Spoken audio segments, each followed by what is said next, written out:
Topic 5 will be governance and self-regulation. At the end of this topic, students should be able to understand the real status of a corporation, the power of board of directors.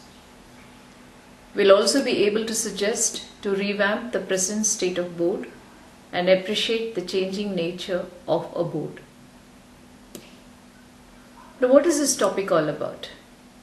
It will be an eye-opener for many, as what is reality and what is a myth are in two extremes, and most of us consider the myth as a reality. And this clarity is required to identify the real culprits whenever corporations are blamed for unethical practices. The world has seen many frauds and mismanagements conducted by these so-called organizations. To name a few: Enron, Lehman Brothers, WorldCom, etc., that people do not realize that they are the handiwork of a few greedy individuals who bring down successful business empires crumbling for selfish motives. The examples given are of some failed missions. But in the global economy, there are still many governed in this style, waiting for the disaster to happen, and until then, they may even be considered as role model companies.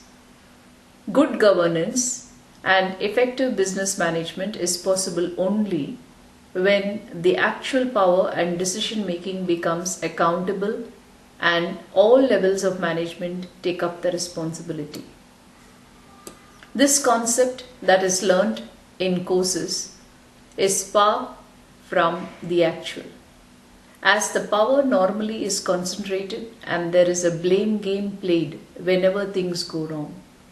So it becomes important to understand the real picture in the internal management that is relevant and to give suggestions to alter some issues concerned with the working of a board of directors to make future course of actions more ethical. It should be remembered that whenever an organization fails for mismanagement, all the stockholders, like the investors, they lose confidence and money. Employees, they lose jobs and livelihood. Creditors, they lose principal and interest. Customers, they lose products and loyalty. The society, they lose faith and reliability. And lastly, the government, they lose taxes and law and order. They all are the affected parties. Now let us see the real status of a corporation. All modern state corporation statutes describe a common image of corporate governance, an image in the pyramidal form. At the base of the pyramid are the shareholders or the owners.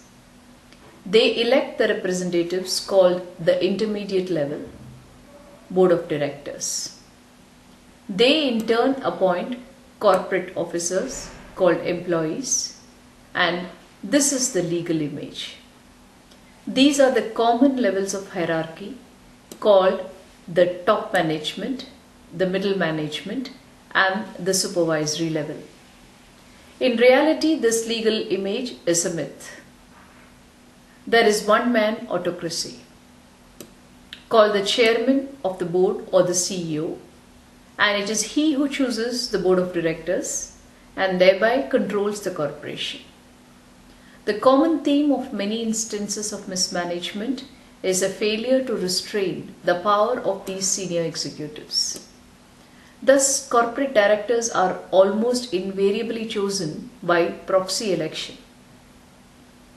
When such a disparity prevails between a truth and a mirage, the actual power play can be misplaced incidences of wrong people being penalized for no fault of theirs, and the actual culprits can go scot-free. What is the power of the board of directors? Normally, the elected board of directors has many tasks to perform for the management and control of an organization. When stockholders are scattered and many, not all can administer the operations of an organization, and hence from amongst them, directors are chosen to represent the larger group in its activities. These board members meet on regular basis to make policies and plans, regulate the working system, liaison with government and public, and thereby act as legitimate agents of artificial persons like corporations. Whenever any unethical, illegal activities happen, these board members will be held responsible and may even have to face prosecution and criminal charges. In practice, the board of directors does not provide an internal check on the power of corporate executives. These directors do not establish the basic objectives and corporate strategies or broad policies of the corporation, nor does the board select the president or other chief executive officers. All these functions are performed by the president of the corporation. It is a one-man show or concentration of power in the hands of one of you. Let us see how to revamp the present status of the board of directors. Since the current status of the board of directors is not encouraging and gives scope for unethical activities to happen, certain changes can be suggested. Firstly, to ensure that the corporation obeys federal and state laws, the board should designate executives for compliance with these laws and require periodic signed reports describing the effectiveness of compliance procedure. Secondly, to actively review important executive business proposals to establish and determine their full compliance with law, to preclude conflict of interest, and to assure that the executive decisions are rational and informed for all foreseeable risks and costs. To succeed in this revamping, there is a requirement of full-time professional director. The board must be sufficiently staffed. The board needs timely access to relevant corporate data. It is true that an effective board will reduce the harmony of executive management in the sense that the power of the chief executives or the senior executives will be subject to knowledgeable review. But a board which monitors rather than rubber stamps management is the need of the hour. A board can be elected to oversee 9 important issues of an organization like employee welfare, consumer protection, environmental protection and community relations, shareholders' rights, compliance with law, finances, purchasing and marketing, management efficiency, and planning and research. This will bring about transparency and accountability along with specialization. For this purpose, full-time directors, and that too from outside, are to be appointed.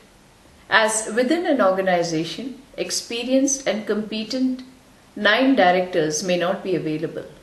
Some practical difficulties or objections that can be raised will be: how can we be sure that completely outside boards will be competent?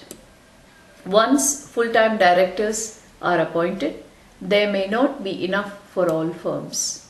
So the following practices can be followed.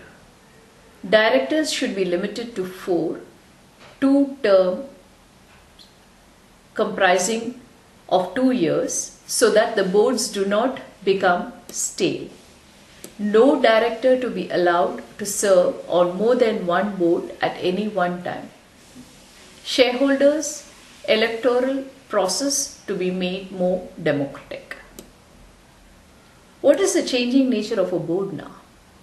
It has been variously suggested that only outsiders unconnected to an enterprise be allowed to sit on its board, seats to be apportioned to constituent groups, boards to be equipped with private staffs, new disclosure requirements be added to existing ones. And there are some duties the boards should not delegate. the determination of the board policies and the general enterprise direction, the establishment of performance standards, the selection of the company officers, the review of the top management's performance, the communication of the organization's goals and standards to those who have a sufficient and significant stake. Hence, if corporations have people with competence and commitment on the boards, structure and process will fall into line easily. If people with the needed qualities are missing or the performance standards are unclear, corporations will definitely be in trouble.